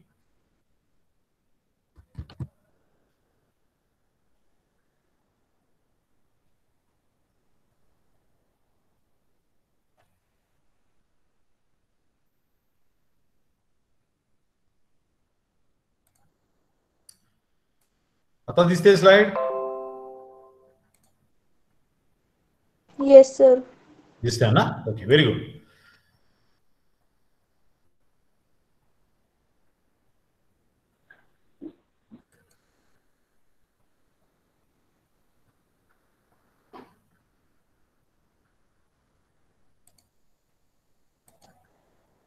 आता पूर्ण स्लाइड दिसते ना? Yes sir. Okay. Yes, sir. Welcome to the fourth lecture of comparative account of the digestive system. Now we are passing towards the digestive system of reptiles. We are considering the example. Here example is written as the Uromastics. Uromastic, it is similar to the garden lizard. Okay, you know the lizard, garden lizard, the lizard which is observed in your garden. So this animal, Uromastic, it is also similar to the garden lizard. Here, as usual, the digestive system in case of that Uromastic is divided into the two main parts. The first one, the first component is the alimentary canal, and the second component is the digestive glands. Okay, so now let us consider the alimentary canal. Here, one figure is shown. This figure indicates only the floor of the buccal cavity. Okay, only floor part is shown. Floor, it means this one is the lower jaw. These are the teeth at the border, and outside that there is present the lower lip. Then this bifurcated structure which is shown, this is the tongue. Tongue is notched anteriorly. Further, it shows the opening at the center. It is called as the glottis. This glottis further leads into the trachea. So this is the respiratory opening. Behind that, the horizontal opening is present. It is called as the gullet, through which food enters into the esophagus. While here these are the two openings, these openings are called as the eustachian opening. Okay, so these are the openings of the middle ear. Okay, so this is the cavity, or this is the floor of the buccal cavity, that is the lower region of the buccal cavity. Now let us consider first the first structure. It is the mouth. In case of lizard or in case of the uromastyx, mouth is wide, that is the jaws are much wide, and these are bordered by the jaws. Okay, mouth is bordered by the jaw. This is the boundary of the mouth. When you open the mouth, it leads into the pharyngeal cavity, then into the buccal cavity. So the jaws, these are covered by the fleshy and the immovable lip. So this border, this line, it indicates that these are the lips. So what is the condition of the lip? Lips are fleshy, but these lips are immovable. Our lips are movable, but here in lizard it is immovable, and it is provided with the scales. You know, in the reptiles, scales are present over the body. So here also the lower lip as well as both the lips, these are covered by the scales. Now when mouth is open, it leads into the inner cavity. This cavity is called as the buccal cavity. If you see this buccal cavity is narrow. So this region is narrow, while this basal region is broader. Okay, so buccal cavity is narrow in front and it is broad posteriorly. This buccal cavity, it consists of the teeth, which are located on both the jaws, that is the upper jaw and the lower jaw. Teeth are small. These are conical, that is the shape of the teeth is conical, cone-like. The teeth are acrodont, that is they are simply fixed on the jawbone. These are not articulated. Okay, so it is called as the acrodont condition. And these teeth are homodont. Homo meaning similar. All teeth are similar in structure. This condition is known as the homodont. So such type of teeth, they are located on both the jaws. But in case of the reptile, according to the age, here some of the teeth, they are get lost, or they show the wear and the tear. Meaning in certain cases, these teeth are get lost, they do not reappear. Okay, now come to the tongue. So this is the tongue. This tongue, it is sticky, it is glandular, and it is attached with the midventral line. So this is the midventral line. According to the on this midventral line, these teeth is get attached. If you see the anterior end is free like our tongue, but it is slightly notched or it is slightly bifurcated. Okay. Further, internal nares. These are the here openings of the internal nares. They are located on the top cavity. That is, this one is the floor of the buccal cavity, while the roof of the buccal cavity, it shows the two openings. These openings are called as the internal nares. Meaning the external nares, they open on the roof of the buccal cavity with the help of the internal nares. That is air, atmospheric air, it passes into the buccal cavity through these internal nares. The internal nares, these are the rounded apertures and located on the roof of the buccal cavity. Now let us consider this pharyngeal region. So buccal cavity, it merges, there is a merging. Okay, there is a merging of the buccal cavity into the pharyngeal cavity. And this pharyngeal cavity, it shows the presence of the gullet. So gullet, it is the wide opening through which the food is taken into the esophagus. This is the glottis. So this glottis is slit-like opening through which air passes into the trachea, and it also shows the opening of the eustachian tube. So these are the two opening of the eustachian tube. That means the middle ear, it opens here into the pharyngeal cavity. Okay, so this is all about regarding the mouth and the buccal cavity along with the pharynx. Okay, have you followed this much information? Information समजली का तुम्हाला? Yes, sir. Okay, now let me. हो sir. काय झालं बोला? काय म्हटला? Okay, let me pass on to the next slide. So here, this entire figure, it shows alimentary canal and the digestive glands of the uromastyx, that is the lizard. Now here in this figure, there is no mouth and buccal cavity shown in the figure. Okay, figure starts from the esophagus. So esophagus, it is the short tube, it is conducting tube which conducts food. Here the dotted line is shown. This dotted line shows there is a presence of the cardiac stomach, that is the region of the cardiac stomach, it is present here. So this is the J-shaped stomach. It is known as the initial stomach, it is called the cardiac stomach, which is followed by the bent structure, it is known as the pyloric stomach. Here is a sphincter is present, that sphincter is called as the pyloric sphincter. From the pyloric sphincter onward, straight portion of the small intestine start. The straight portion of the small intestine, it is called as the duodenum. Then this is the coiled portion. Here the broken region is shown. It indicates that this ileum, it is much longer. Ileum is much longer, and this entire ileum is not shown in the figure. Further, this ileum, it is get converted into a chamber. That chamber is called as the cecum. But here at the junction point of the ileum and the cecum, here a wall is present, a sphincter is present. That sphincter is called as the ileocoeloic wall. So further, large intestine is started from this wall. It shows the presence of the cecum, then the presence of the colon and the rectum. That means the three regions of the large intestine are there. These are the cecum, colon and the rectum. Further, this rectum, it is dilated, short part than that of the small intestine. And this rectum, it further opens into the cloaca. Along with the sphincter, here again the sphincter is present. It is called as the anal sphincter. Here to this rectum, the urinary bladder, so it is the part of the urinary system. Urinary bladder stores temporary urine which is produced by the excretory system, and it is also liberated into this cloacal chamber.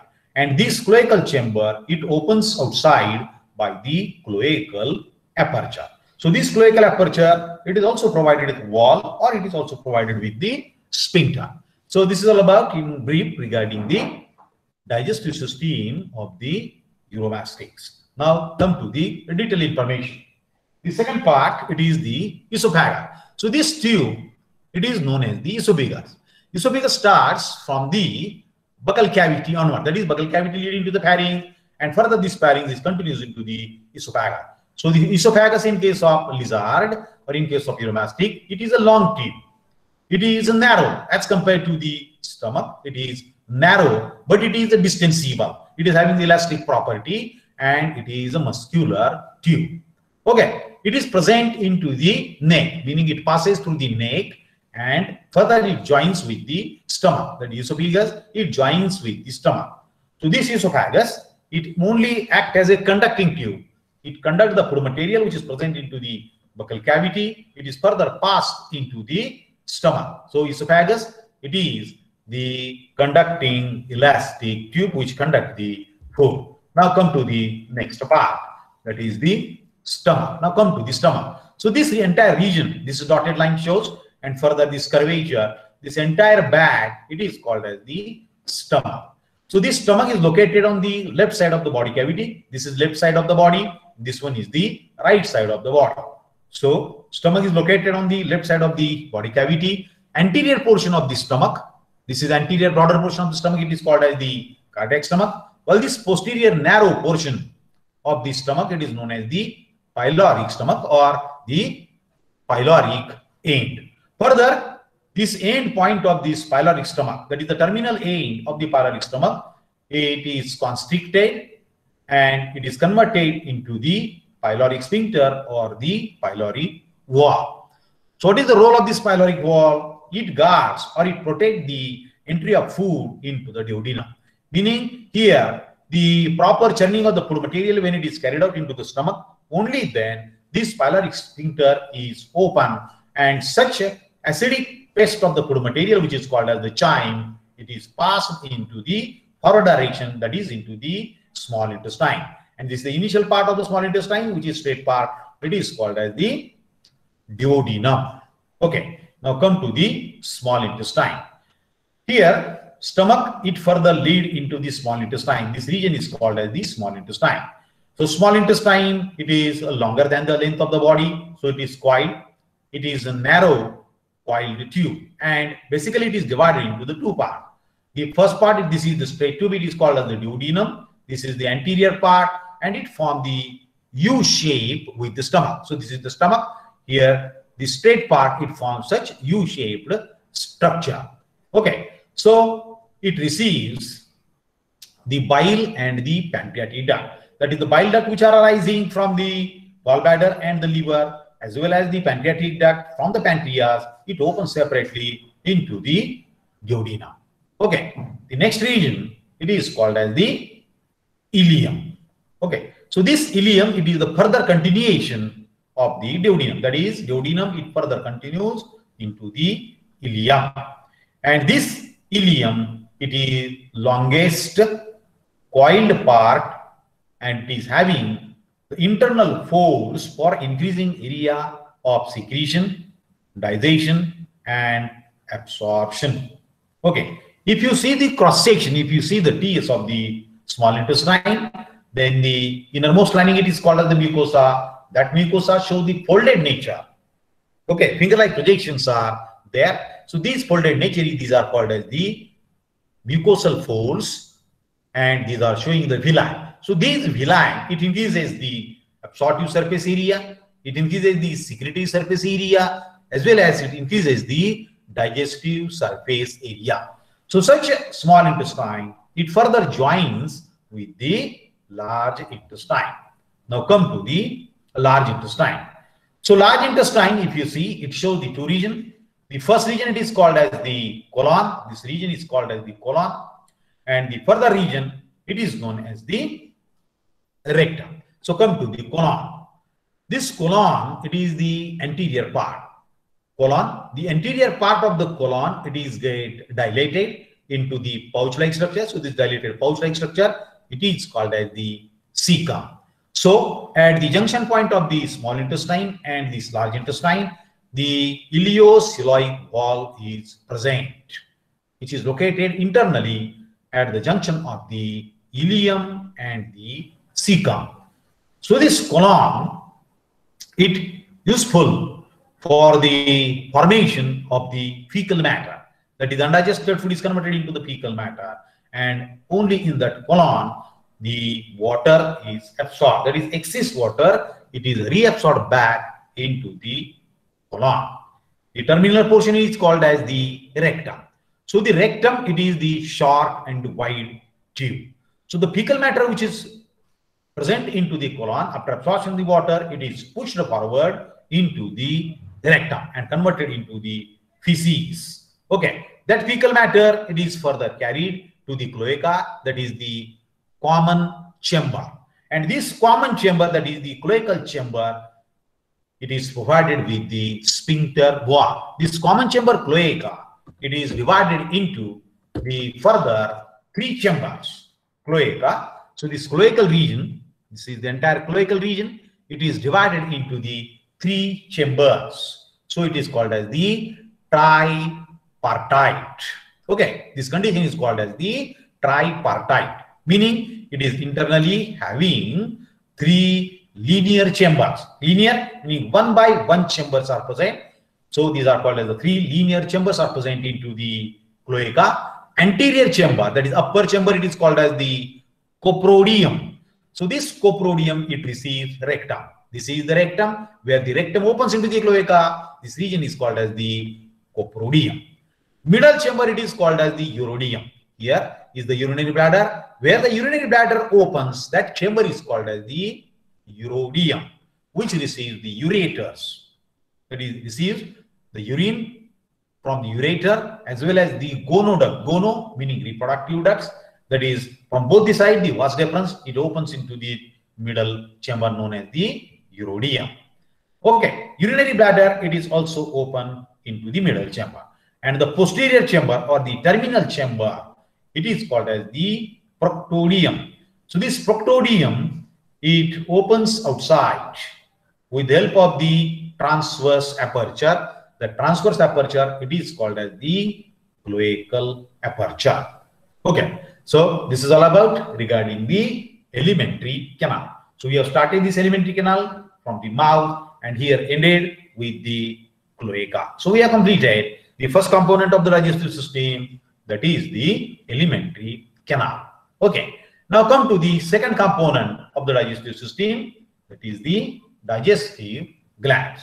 If you see here again the similar figure, the two digestive glands are present. The largest digestive gland here is the liver. So this is left lobe of liver, this is right lobe of liver. Okay, right lobe of liver, it is extended deeply into the abdominal cavity. Okay, this is the right lobe, this is the tapering end. So this right lobe, it is extended deeply into the abdominal cavity. So if you observe the left lobe of liver, it is shorter, while the right lobe, it is much longer, it becomes narrower and goes into the deeper into the abdominal cavity. So this is regarding the right lobe and the left lobe of the liver. The liver, it is brick red in color. Left lobe is longer, right lobe is longer, while the left lobe is shorter. In between the two lobes here, a globular sac is present, a bladder is present. That bladder is called as the gallbladder. So from both the liver lobes, the hepatic duct arises. All these hepatic duct, it further merges into the gallbladder. So gallbladder stores the secretion, that is the bile. Further, from this gallbladder, the two separate bile ducts arises. These two separate bile ducts, it opens separately into the initial portion of the duodenum, meaning both the bile ducts do not join to form the common bile duct. Okay, so both the bile ducts, it remains separated, open separately into the initial portion of the small intestine, that is the duodenum. Now come to the another gland, that is the pancreas. So this is the pancreas, it shows the two lobes. It is pale colored gland. These are the two lobes of the pancreas, and this pancreas is the pancreatic juice. It also consists of the endocrine structure. So the pancreas, it opens separately with the help of the separate opening in front of the opening of the bile duct. So this is the opening of the pancreatic duct, meaning three separate duct. It opens into the initial portion of the duodenum. Okay, now let us consider further details. First, that is the liver. I have told you already, liver, it is a bilobed. It is large and it is dark red in color. Right lobe, it is a larger. This is the right lobe. It is larger, it is narrow, and it is longer. The posterior end, this is the posterior end, it extends up to the right gonad. So this is the position of the right gonad. So it extends up to the right gonad into the abdominal cavity. Now come to the left lobe. This is the left lobe. Left lobe, it is shorter, okay, and it is broader, it is small, okay, and further the smaller rounded gallbladder, it is present between the two lobes of the liver, which stores the bile. From the bladder cystic duct, it joins with the hepatic duct and it forms from the right lobe and it opens into the duodenum. So bile duct, which arises from both these lobes, it opens separately into the duodenum. So this region is called as the duodenum.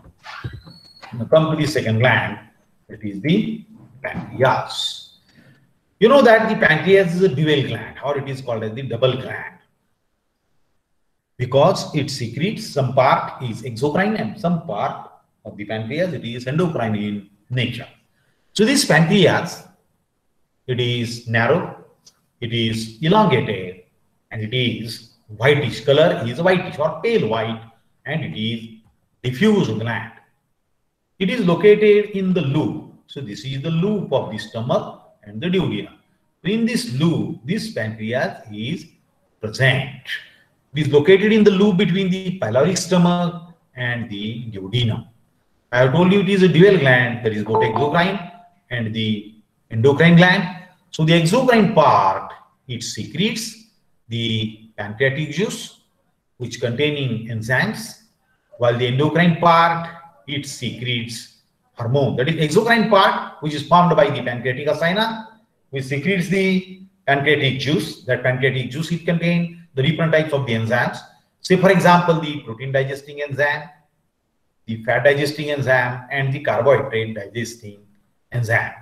Okay, so carbohydrates, that is amylases, etc. The protein digesting enzyme, for example, the trypsin, while the fat digesting enzyme, for example, the lipase. So all such enzymes are present into the pancreatic juice. While the endocrine part of this pancreas, it is known as the islets of Langerhans. These islets of Langerhans, it is the endocrine part. It secretes the hormone insulin, that is the first hormone. Second hormone is the glucagon. So insulin increases. Insulin, it decreases blood sugar level, while glucagon increases blood sugar level. So both these hormones, they are helpful for regulating the blood glucose level. Okay, the secretion of these, that is the endocrine secretion as well as the exocrine secretion of the pancreas, it is liberated into the anterior part of this duodenum by the separate duct, which is called as the pancreatic duct. So pancreatic duct, it is separately opening here. It do not combine with the bile duct to form the common hepatopancreatic duct. Okay, so this is all about regarding the digestive system of reptile. Example is the aromatids. Okay, now come to the second last system in case of the vertebrate, that is the digestive system in the pigeon. Here pigeon we have taken as an example. So we are studying the digestive system in apes. Example here it is taken as the pigeon. So here in this figure, this entire figure is the diagrammatic figure.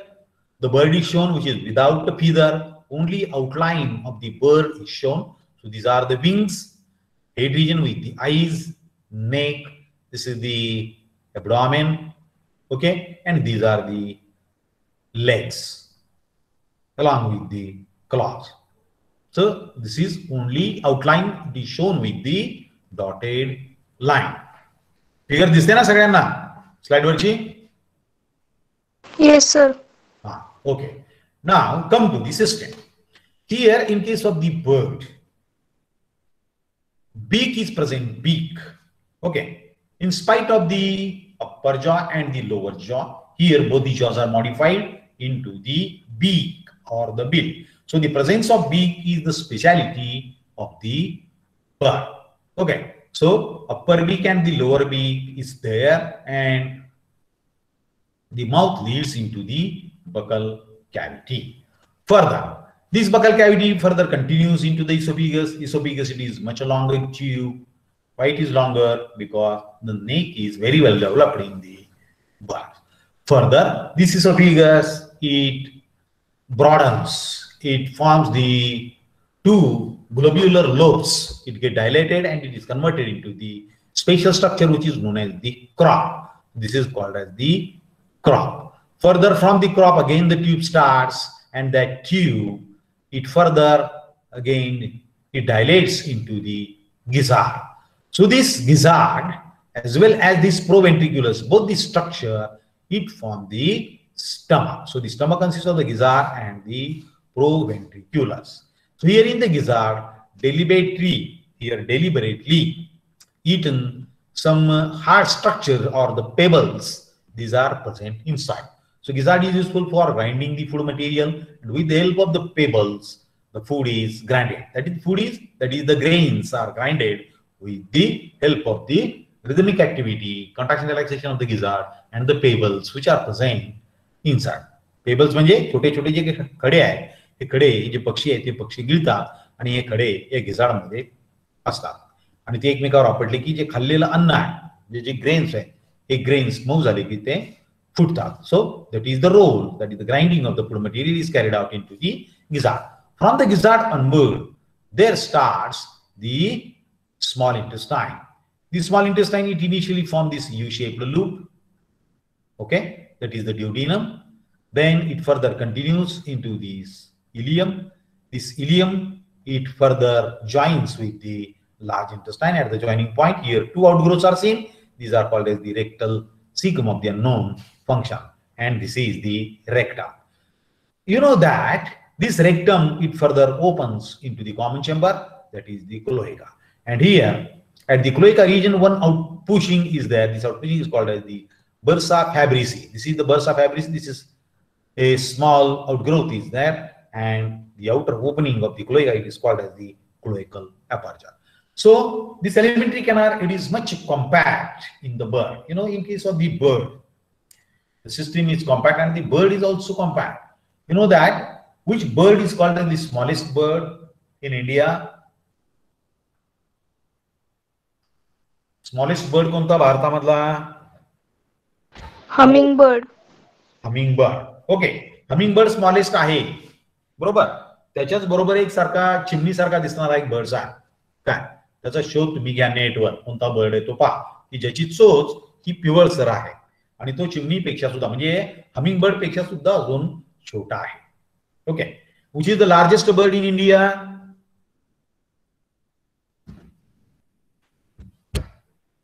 Ostrich. Ostrich भारतामध्ये आहे का? नाही. Okay, I am asking Indian bird.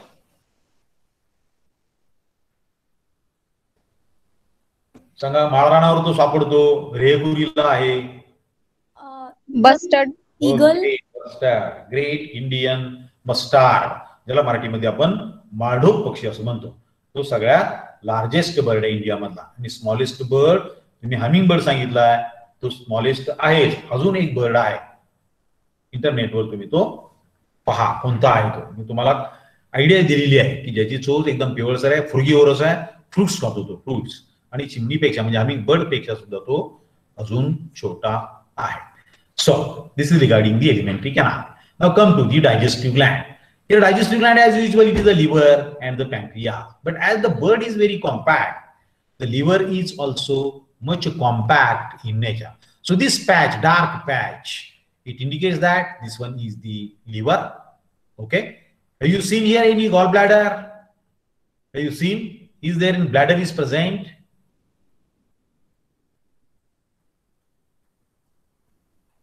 Figure मध्ये bladder दिसते का? गॉलब्लॅडर इथं कुठेही gallbladder दाखवलेलं नाही. Okay, so gallbladder is absent in the bird. इथं हा जो व्हाईट पॅच दाखवलेला आहे, this white patch is labelled as the spleen. Okay, हे स्प्लीन आहे, इट इज नॉट गॉलब्लॅडर. म्हणजे अनवॉन्टेड बॉडीचं जे काही वेट आहे, हे वेट बर्ड मध्ये कुठेही वाढवलेलं नाही. सगळे ऑर्गन जे आहे, all organs, these are much compact. Okay, so from the both the lobe of the liver, the two duct, that is the bile duct arises. One bile duct, it opens into the downward portion of this duodenum, while one into the upward portion of the duodenum. Okay, meaning the tube of the duodenum which is running downward, in that tube one bile duct open and another tube after formation of this the upwardly going tube of the duodenum, in that tube again another bile duct opens. Okay, while here is the pancreas, it is much closely applied to the descending part of this duodenum. It is closely applied, and from that pancreas, three pancreatic ducts arises, 1, 2, and 3. Three pancreatic ducts arises, which also open separately into the ascending part, the duodenum. Okay, so this is regarding the liver and the pancreas. Now come to the alimentary canal. Okay, if you see the alimentary canal, here mouth, information of the mouth is wide. It is slit-like. It is having a slit-like opening, and it is bounded by the upper and the lower horny beaks. Beak is also called as bill. B-I-L-L, bill. Okay, so big synonym is the bill. Is there teeth present? Teeth are absent in the modern birds. So these are without any teeth. And such mouth, it further leads into the buccal cavity. Okay, inside the buccal cavity, the floor is occupied by the tongue. On the floor, tongue is present. This tongue is long, it is narrow, it is triangular, and it is pointed at the teeth. So these are the characteristics of the tongue, which occupy the floor. It is long, it is narrow, and it is triangular and pointed at the teeth. Okay, on the tongue here, taste buds are scanty. Taste buds, as you know that, taste buds are useful for tasting the food material.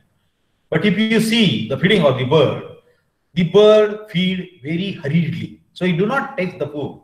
Okay, the grains are not tested, and these grains directly goes into this crop region. So there is no use of the taste buds. So taste buds are very scanty. Then the pharyngeal region. Posterior part of the buccal cavity leads into the pharynx, where the pair of internal nares on the roof is present. That is external nair. These are the nostrils. External nares, it leads further into the internal nares, and these internal nares, they open separately on the roof of the pharyngeal cavity. Now, behind that roof, there present the eustachian tube. That is the middle ear. It opens with the help of the eustachian tube, and the floor is having the two openings, that is the glottis, which are leading into the tracheae, that is the respiratory tube, and the gullet, which is leading into this esophagus. And there is a presence of the tongue on the floor of the buccal cavity, that is the pharynx. Then come to the esophagus and the crop. So this longer tube, it is known as the esophagus. This dilated portion is called as the crop. So esophagus, it is a long, it is a wide and distensible, thick-walled tube. It passes through the neck, then it joins with the stomach. This region, it is called as the stomach, but the base of the neck, this esophagus is dilate into thin wall. This is thin wall and bilobed sac, which is called as the crop. This crop, it is useful for the temporary storage of the hurriedly swallowed food grain. जे अन्न, जे काही धान्याचे कण दिसतील, हे अगदी भरभर खाल्ले जातात आणि ते खाल्लेली अन्नकण या क्रॉप मध्ये येऊन साठवले जातात. So hurriedly swallowed food grains, these are get stored into the crops, and in this crop, these food grains, they are moistened. Okay, this crop region, in case of the bird, it is useful for production of the nourishing fluid. That is, a secretion is produced. That secretion is called as the nourishing secretion, and it is called as the pigeon's milk. You see the various birds, how they feed to the young ones. Okay, so the pigeon, the milk is developed here. It is called as the pigeon's milk, and that pigeon's milk, it is served to the young ones by the both the parent, that is both male as well as by the female. And it is such condition is observed during the breeding season. Okay, that pigeon's milk, it is regurgitated into the mouth while feeding the young ones. That pigeon's milk, it consists of water, it consists of the fat, it consists of the protein, that is the casein, and it consists of the sugar, that is the lactose. That is the fat, protein, and carbohydrate. It is present in that nourishing fluid, that is the pigeon's milk, along with the water. Okay, now come to the stomach. Stomach, it shows the two regions, that is the proventriculus. This region is called as the proventriculus, and it shows the another region, it is called as the gizzard. Proventriculus, it is a thick-walled sac. Proventriculus, it is thick-walled sac.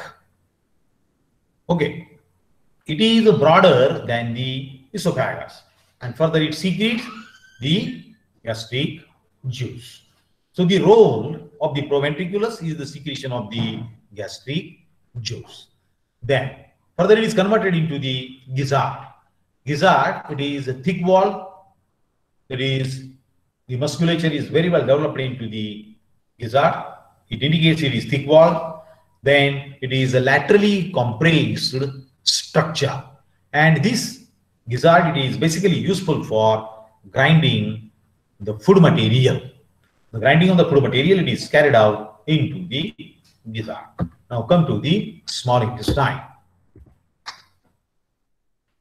If you see the small intestine, this small intestine, it starts from the gizzard. It shows the two regions.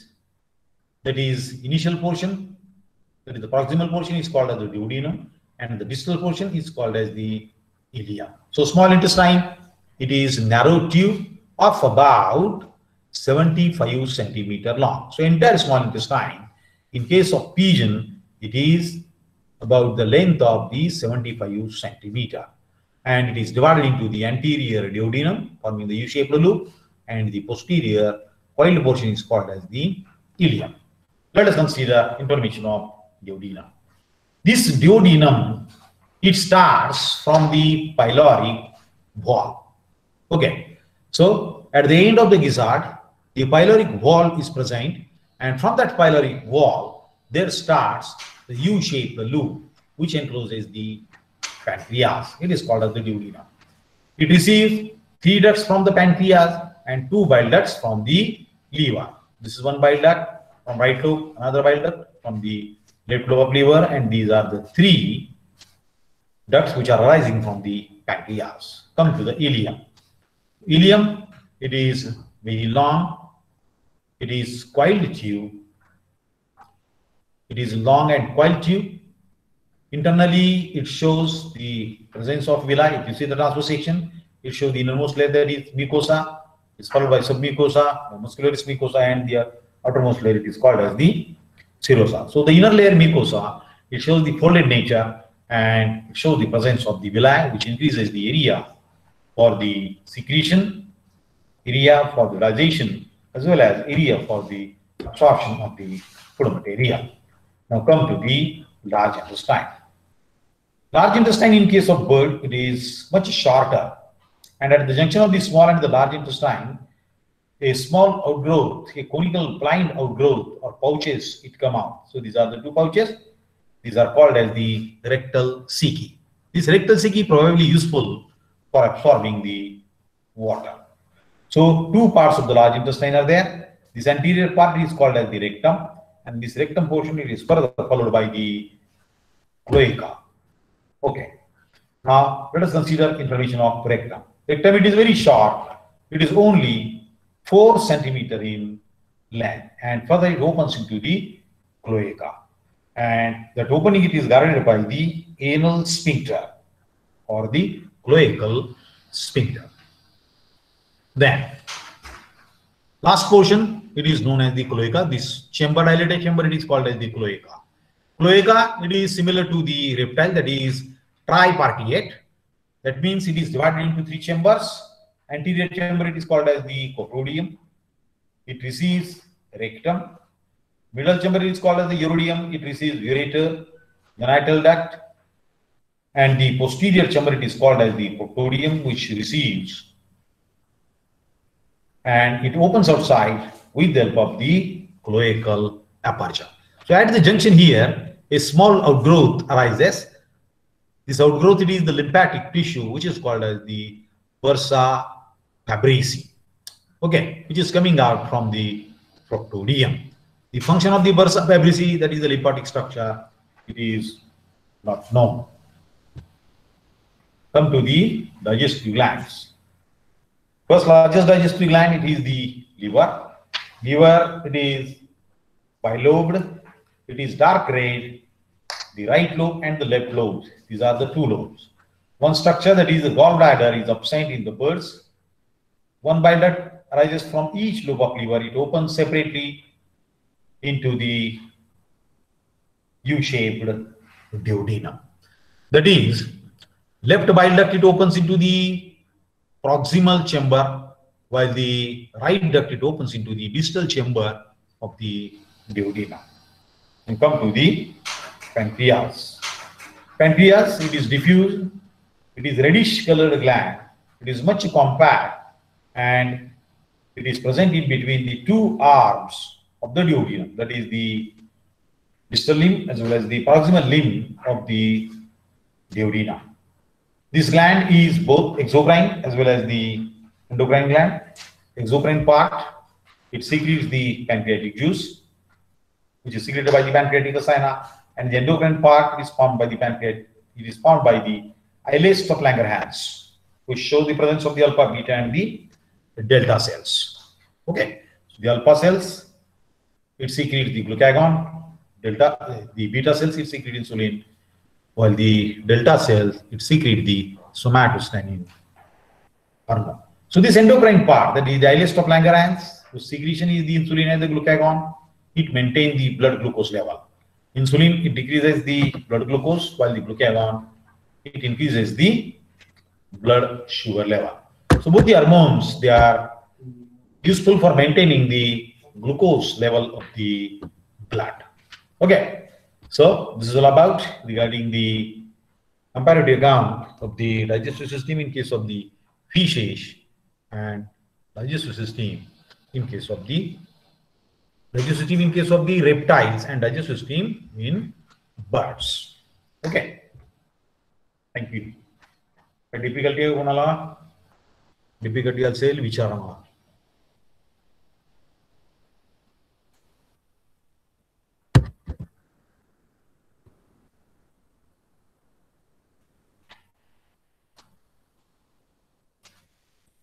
बोला, काही शंका आहेत का?